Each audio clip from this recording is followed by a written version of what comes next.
দিদির বিয়ে এই বাড়িতে সবথেকে খুশির দিন। আর আমার দিদিকে সেই সকাল থেকে সাজাচ্ছে, এখনো হলো না। কি রে দিদি, তোর হলো?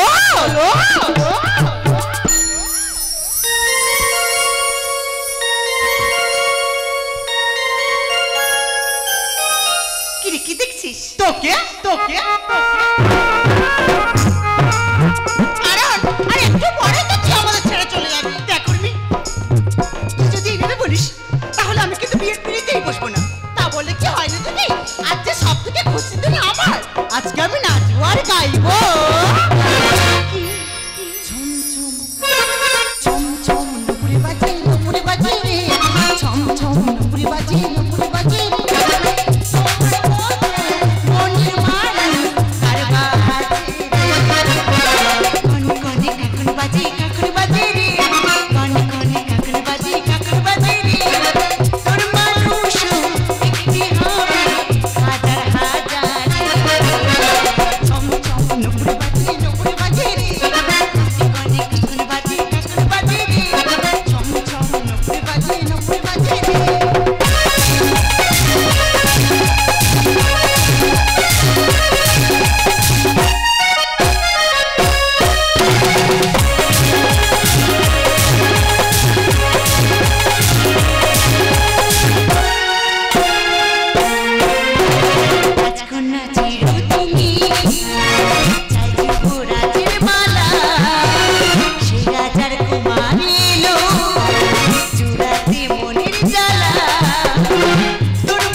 আমার বড় ছেলে বলরাম অন্য একটা মেয়েকে নিয়ে পালিয়েছে।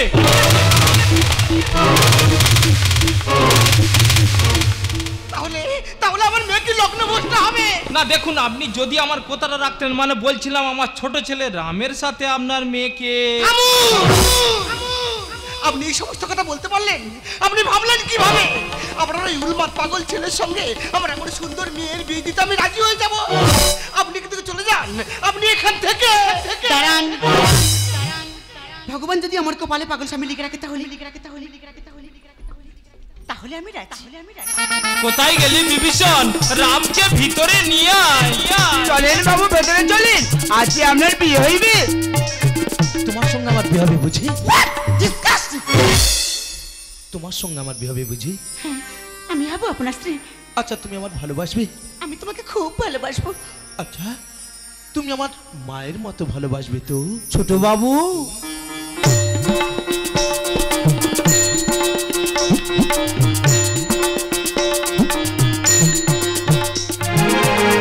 কেউ বলে ভাপুরের বেলা, চাপা গাছের ফুলের মেলা, ফুল কুড়িয়ে কখন মাঝে ঠাকুর ঘরে আসে।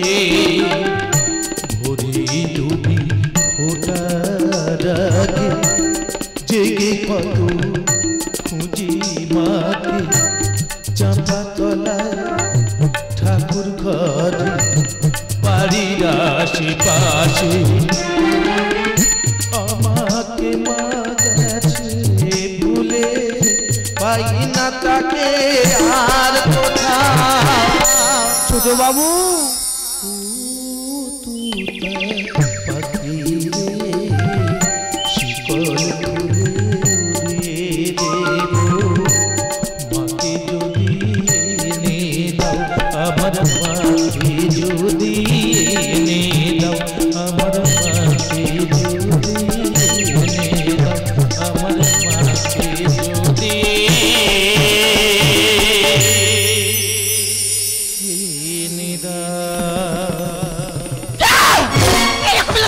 পাগলের সাথে আমার দিদি সারা জীবন কাটাতে পারি।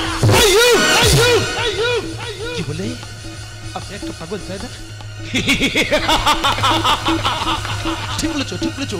আসলে আসলে যে নেতারা ক্রিকেটের মতো লোক মধ্যে জনগণকে ভাগ খেলার মতো খেলা আমার পাগলা মেয়েটা তাদের বিরুদ্ধে, যে উলঙ্গ রাজারা সমাজ থেকে বিকলাঙ্গ পঙ্গু করে রেখেছে আমার পাগলা মেয়েটা তাদের বিরুদ্ধে। জাহিন ধর্ষকের চারিদিকে নীরব দর্শকের ভূমিকায় 8 বছর সময় নিয়ে নেয় আমার পাগলা মেয়েটা তাদের বিরুদ্ধে। যে সমাজে নির্যাতিতা ধর্ষিতা নারীদের কপালে জোটে মোমবাতির মিছিল মিছিল মিছিল আমার পাগলামিটা সেই সব মেরুদণ্ডহীন সমাজের বিরুদ্ধে। আমি বুঝতে পেরেছি রাম, অতীতে সবাই তোমাকে কত অবহেলা করেছে, কত কষ্ট দিয়েছে তোমায়। কষ্ট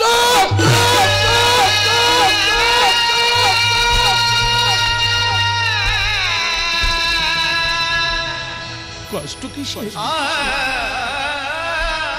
সেজে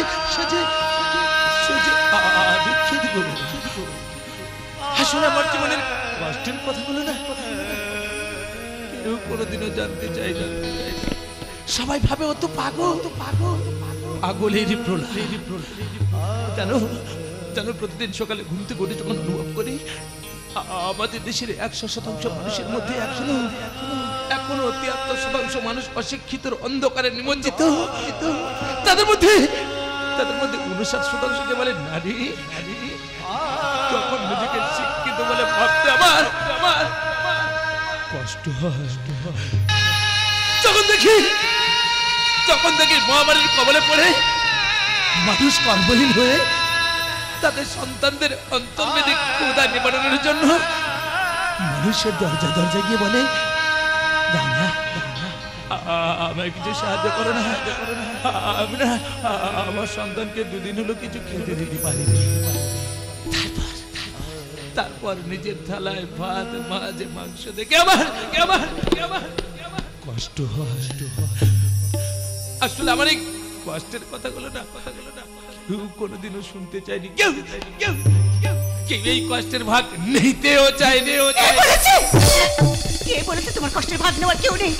আজ থেকে তোমার সব দুঃখ কষ্টের ভাগ আমি নিলাম। সীতা, তুই কি জানিস, তুই কি বলছিস?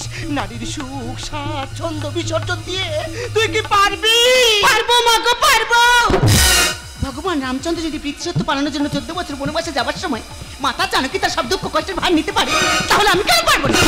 ভোলানাথ পাগল জেনে ও মাতা পার্বতী যদি তার গলায় বরমালা পরাতে পারে, তাহলে আমি কেন পারবো না? তাই তোমাদের সবার সামনে দাঁড়িয়ে আজ আমি প্রতিজ্ঞা করলাম,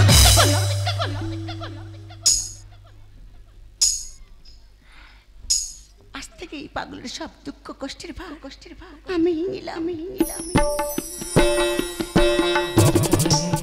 আমাকে পাগল বলে, কেউ আমাকে পাগল বলে, তার প্রতিবাদ করি আমি। তখন তুমি আমায় পাগল বলো, তুমি আমায় পাগল বলো, ধন্য যে হয় সে পাগলা, ধন্য আমি, ধন্য পাগল তোমার জন্য যে, ধন্য আমি, ধন্য যে পাগল তোমার জন্য যে, ধন্য আমি,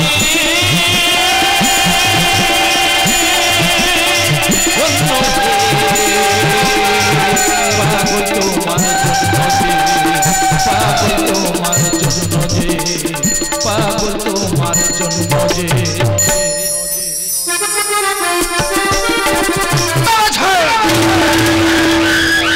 রাইসর্গ পরিবারের ধ্বংসের খেলা জয়মা উঠেছে। আমি প্রমাণ কইরা দমু যে লগ্নবস্থা মাইয়ের বিয়া কইরা ঘরে আনিলি সংসারে অমঙ্গল হইবে। আর তাই তো কারখানা থেকে 10 লক্ষ টাকার মেশিনটার আমি হাফিজ করে রাখছি।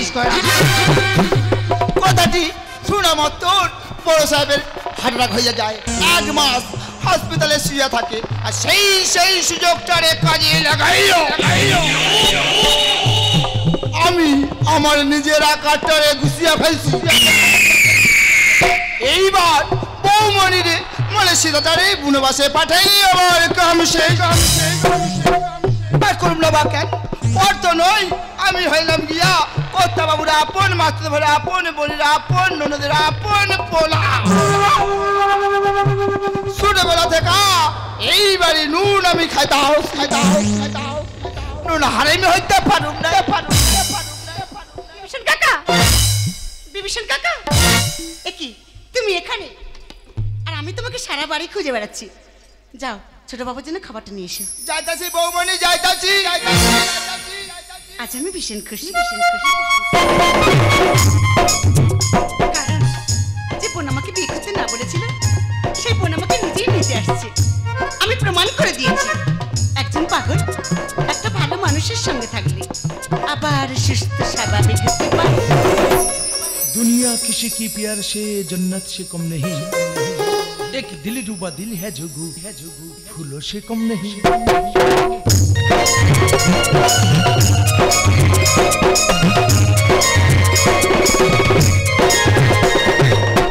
জানো এক সময় মনে হতো আমার মতো পাগল মানসিক ভারসাম্যহীন মানুষের এই পৃথিবীতে বেঁচে থেকে কি লাভ, কিন্তু কিন্তু কিন্তু তোমার কাছে পাওয়ার পর মনে হয় আরো অনেক অনেক বছর ধরে বাঁচতে থাকি। আচ্ছা তুমি আমার জীবনে আরো অনেক আগে আসলে কেন? কোথায় লুকিয়েছিলে? লুকিয়ে থাকবো কেন? তোমার কাছেই ছিলাম, তুমি খোঁজোনি তাই পাওনি। ওই জন্য তো বলে অনেক শক্তিবান নাবিক হাল ছেড়ে দেয়, হার মানে দিত নামি। জীবন যুদ্ধে তারাই তো জিতে, যারা বলে জিতবই আমি জিতবই আমি রাম, আমার হিয়ার মাঝে লুকিয়েছিলি দেখতে তোমায় পাইনি আমি, দেখতে তোমায় পাইনি বাহির পানে আমি দেখেছি, বাহির পানে আমার হৃদয় পানে চাইনি আমার হিয়ার মাঝে লুকিয়েছিলে দেখতে তোমায় পাইনি আমি, দেখতে তোমায় পাইনি।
আপনারা কি ভাবছেন যে পাগল মালটা এত তাড়াতাড়ি সুস্থ হলো কি হবে, তাই তো?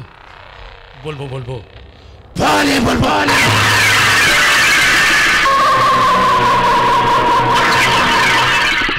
আমার অনেকেই ভাবছেন যে এই পাগল মালটা এত তাড়াতাড়ি এত খারাপ হলো কি হবে।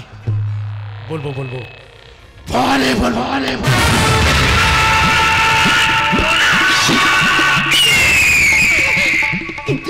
কিন্তু তুমি আমাকে মারলে কেন?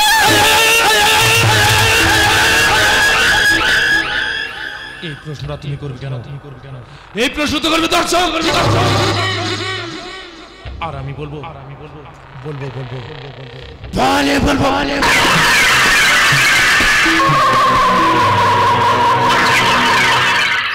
কিন্তু কিন্তু আমি তো আমার জীবনের থেকে বেশি তোমাকে ভালোবাসতাম।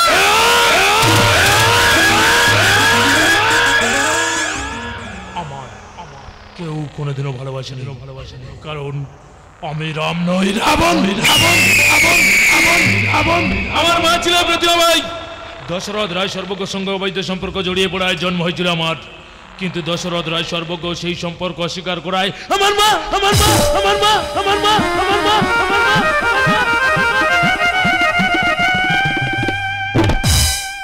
লজ্জায় ঘৃণায় আত্মহত্যা করে। তখন আমার বয়স ছিল 5 বছর। বিভীষণ কাকা আমাকে রেখে আসে এক অনাথ আশ্রমে। আর যেদিন দেখলো এই বাড়ির ছোট ছেলে রামের সঙ্গে আমার চেহারার হুবহু মিল, তখন গাড়ির ব্রেক ফেল করিয়ে রাম এবং রামের মাকে মারতে চাই। রামের মা মারা গেলেও রাম বেঁচে যায়, তবে স্মৃতিশক্তিটা হারিয়ে ফেলে। আর বিয়ের দিন আমি বলরামকে মেরে লাশটা নদীতে ফেলে দিই, যাতে রামের সঙ্গে তোমার বিয়েটা হয়। আর বিয়ের আমি রাম সেজে তোমার সাথে সারা জীবন থাকতে পারি।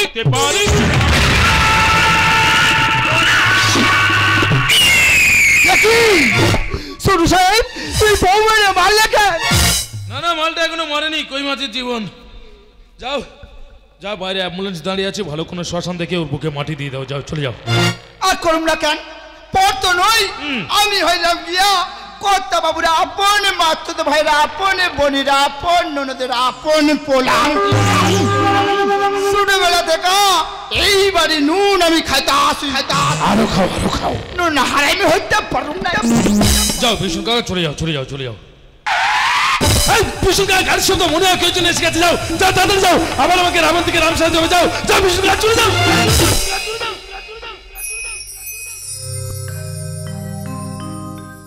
আমার হিয়ার মাঝে লুকিয়েছিলি, দেখতে তোমায় পাইনি, আমি দেখতে তোমায় পাইনি।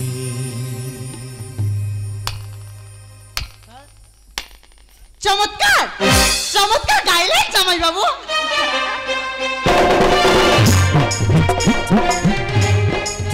আচ্ছা জামাই বাবু, গানটা বুঝি দিদি শেখালো? হ্যাঁ, তোমার দিদি শেখালে। জানো সেদিন তোমার দিদি যদি আমার বিয়ে না করতো, আজ হয়তো আমি মরেই যেতাম। এভাবে বলো না। আচ্ছা জামাই বাবু, আপনাকে যে সুস্থ করলো, আই মিন আমার দিদিকে কই দেখতে পাচ্ছি না। এখানে তো রক্ত, এটা কার রক্ত জামাই বাবু? তো দিদির রক্ত। দিদি রক্ত মানে তেমন কিছু নয়, হঠাৎ মাত্রা গরম হয়ে যাওয়ার হাতের কাছে ছুঁড়ে ছিল, চালিয়ে দিয়ে। আর তো দিদি মারা যায়।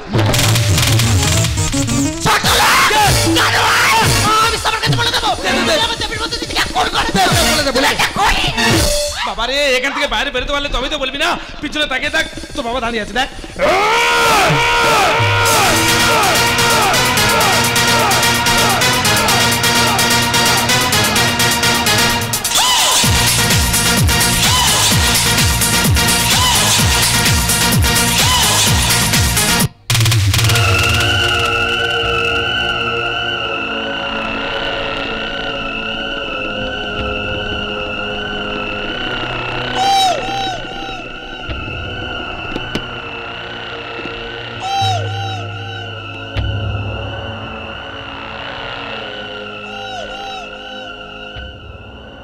মালটা খেয়ে তো ভারী হয়েছে না, কি আর বলবো।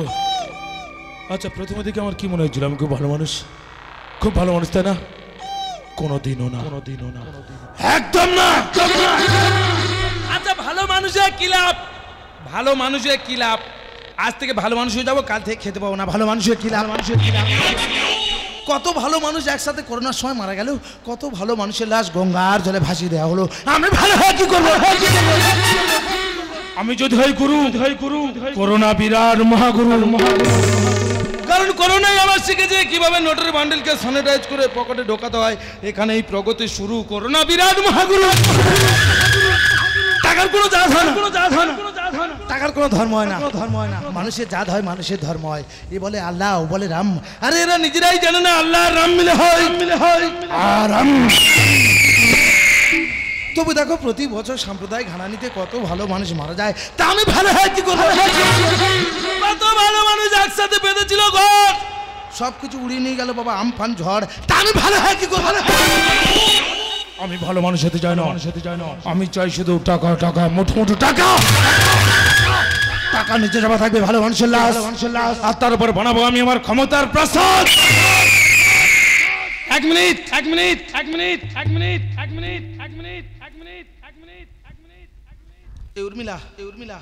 উর্মিলা, কতদূর পৌঁছেছিস মা? স্বর্গ অবধি পৌঁছে গেছিস? আচ্ছা, ওখানে পৌঁছে গিয়ে আমার একটা মিসড কল দিস, তাহলে আমি বুঝতে পারবো তুই ওখানে পৌঁছে গেছিস। তবে কি জানো, আমার খুব শখ ছিল শালির সঙ্গে একটু মজা করবো, শালা তার হলো না। কেন হবে না? কেন হবে না? কেন কি হয়েছে? মারা গেছে? তাতে কি হয়েছে? সবাই তো জানতো মানুষ রেপ করে, শালা মোরা মানুষের রেপ করতে কেমন হবে কি জানো? আছড়াবে না, খামচাবে না, কোনো বাধা দেবে না, তবে তাই করি।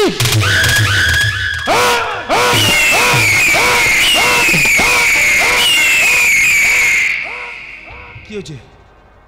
খারাপ লাগছে? খারাপ লাগছে?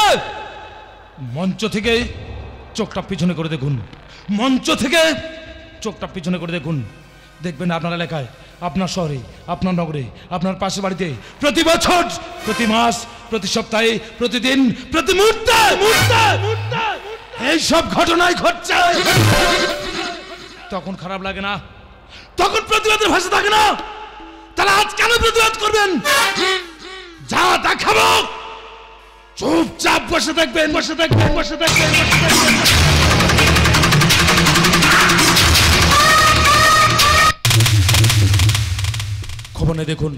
খবরে দেখুন আজও ভারতবর্ষের বুকে 3.5 বছরের কন্যাকে ধর্ষণ হতে হয়। তখন কারো খারাপ লাগে না, শুধু খারাপ লাগে গাজন মঞ্চের সামনে প্রতিবাদ করার ইচ্ছা হয়, গাজন মঞ্চের সামনে। আরে খবরে দেখুন আজও ভারতবর্ষের বুকে 72 বছরের বৃদ্ধা মাকে ধর্ষিত হতে হয়। তখনও কারো খারাপ লাগে না, শুধু খারাপ লাগে গাজন মঞ্চের সামনে। আরে এতটুকু জমির জন্য এক ভাই আর এক ভাইয়ের গলায় কাটারির কোপ বসিয়ে দেয়, তবুও আমাদের খারাপ লাগে না, শুধু খারাপ লাগে গাজন মঞ্চের সামনে প্রতিবাদ করার ইচ্ছা হয়, গাজন মঞ্চের সামনে। আমি বলছি খারাপ লাগার অভ্যাসটা তৈরি করুন। প্রতিবাদের ভাষাটা মুখ থেকে বেরিয়ে আসুক, অস্ত্রটা তুলে নিন। তবে সেটা গাজনে অভিনয় করা রাবণের বিরুদ্ধে নয়। আপনার এলাকায়, আপনার শহরে, আপনার নগরে, আপনার পাশের বাড়িতে যে সমস্ত রাবণরা ঘুরে বেড়াচ্ছে, সেই সমস্ত রাবণদের বিরুদ্ধে দেখবেন আমাদের এই ভারতবর্ষটা আবার রাবণ মুক্ত ভারতবর্ষ হবে। রাবণ মুক্ত ভারতবর্ষ। খারাপ লাগছে। কি হলো ভাই, তোমরা সব চুপচাপ বন্ধ করে দিয়ে বসে আছো, কি ব্যাপার? কেন ভাই? আরে এতক্ষণ তো আমি অভিনয় থেকে বাইরে বেরিয়ে গেছিলাম মানুষকে বোঝানোর জন্য। চলো, আমাদের যা আছে তাই হবে, চলো বাজাও। স্নেহ মায়া মমতা দিচ্ছি বিসর্জন, টাটকা বাসি বাছি না আমি কলিযুগে রাবণ।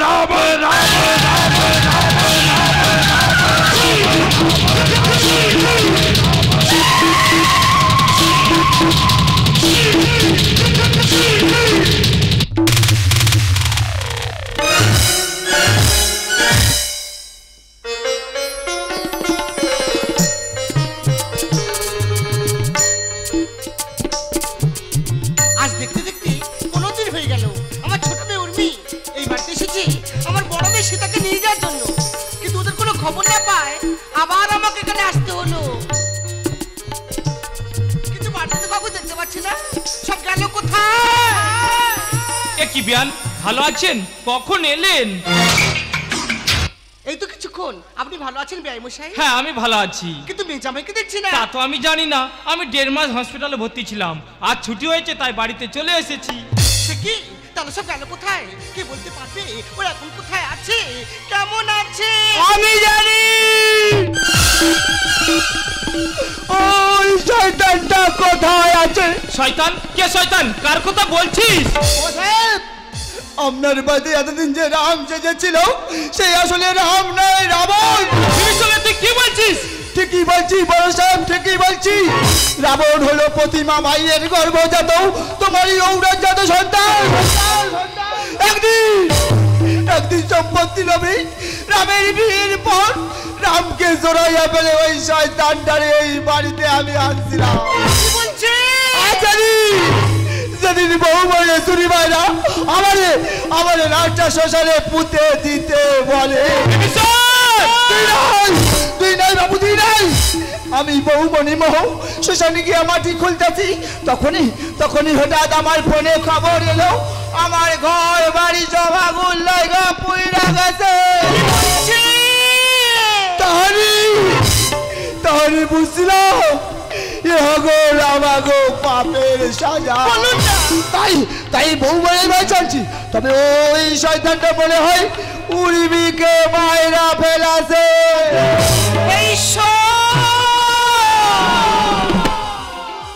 তুমি বলে দাও ঈশ্বর, আমার সীতা এখন কোথায় আছে, কেমন আছে?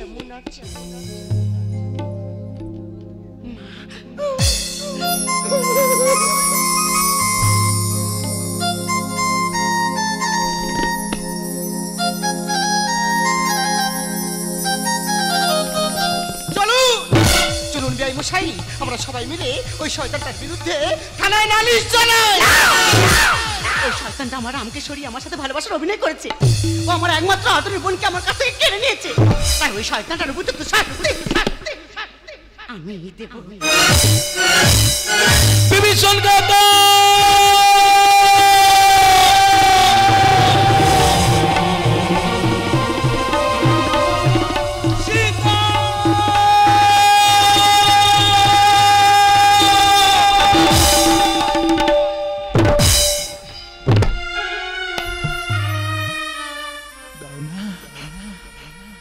আমায় কিছু খেতে দাও না। জানো আজ কতদিন হয়ে গেল ওরা আমার পেট ভরে কিছু খেতে দেয়নি। দাও না, এই সীতা আমার কিছু তুমি আমার সাথে কথা বলছো না কেন? ও বুঝেছি তুমি আমার সাথে কথা বলবে না। এই সীতা তুমি কি ছবির মতো দাঁড়িয়ে থাকবে? এই সীতা কথা বলো না। তুমি কি বলি ছবি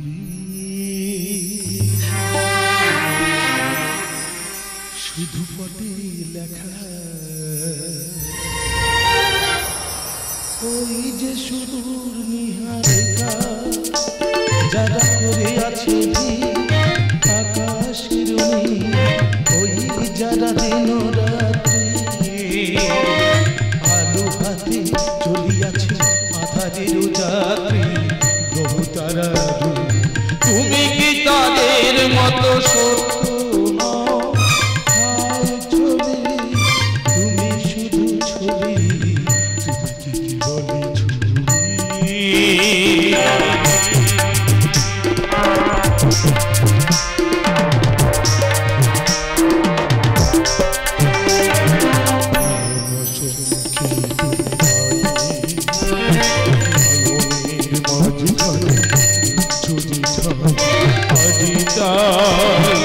শ্যামলে শ্যামল তুমি এলে মাইনে আমার মেঘে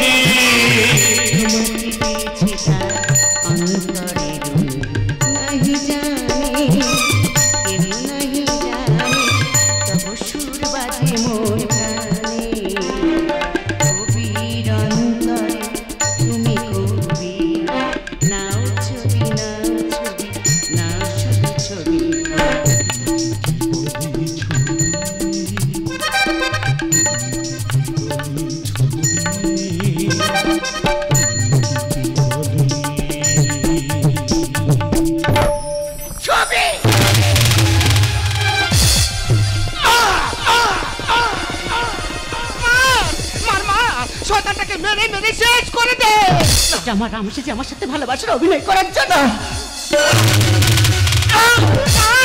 শয়তানটাকে মেরে মেরে কত বিক্ষত করে দে। এটা আমার একমাত্র আদরের বোনকে আমার কাছ থেকে কেড়ে নেওয়ার জন্য।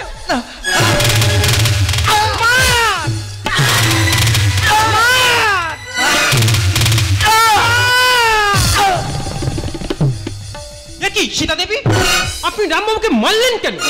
আপনার সঙ্গে যে রাবণ রাম সেজে অভিনয় করেছিল সেই রাবণ এবং বিভীষণ বাবুকে আমরা গ্রেপ্তার করেছি, কিন্তু আপনি কি করলেন? কনস্টেবল বাইরে দাঁড়িয়ে আছে আপনাকে নিয়ে যাওয়ার জন্য। You under arrest.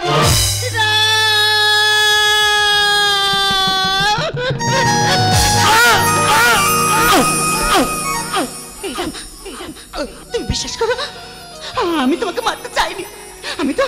আমি তো শুধু ওই শয়তানটাকে শেষ করতে চেয়েছিলাম।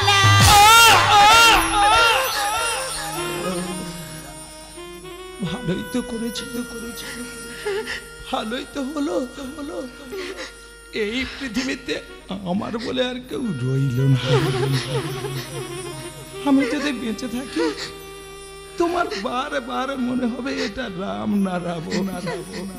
তোমার বার মনে হবে এরকম একটা কুৎসিত চেহারার মানুষ তোমাকে ভালোবেসেছিল। তুমি কোনোদিনও আমায় মন থেকে ভালোবাসতে পারতে না। আর ভালোবাসাহীন এই পৃথিবীতে আমি বাঁচতে চাই।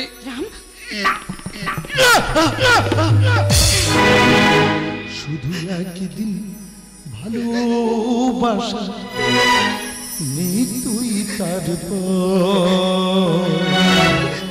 তাও যদি হয় আমি তাই চাই, তাও যদি পাই। চাই না বাঁচতে আমি প্রেমহীন হাজার বছর, চাই না বাঁচতে আমি প্রেমহীন হাজার বছর, চাই না বাঁচতে আমি প্রেমহীন হাজার বছর।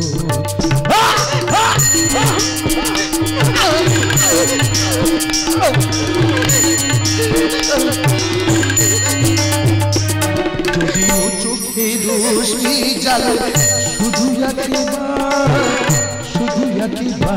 যদিও চোখে রোশনি জ্বালা শুধু একবার, তাতে পড়াতে আমি চাই না দেখতে ওই প্রাণহীন চোখের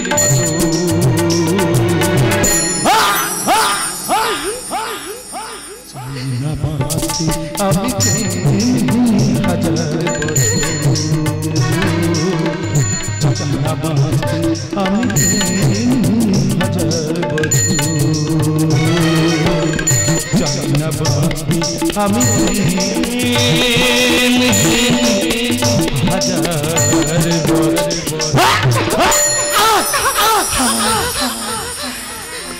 আমি সবাইকে বলে গেলাম আমার মৃত্যুর জন্য কেউ দায়ী নয়। আমি নিজেই নিজেকে শেষ করে ফেলেছি। কারণ ছুটছে মানুষ লোভ লালসা, স্বার্থের খেয়ালে হয়েছে বেহুশ ভালোবাসার এই কষাই খানায়। আমি চেনা পৃথিবী অচেনা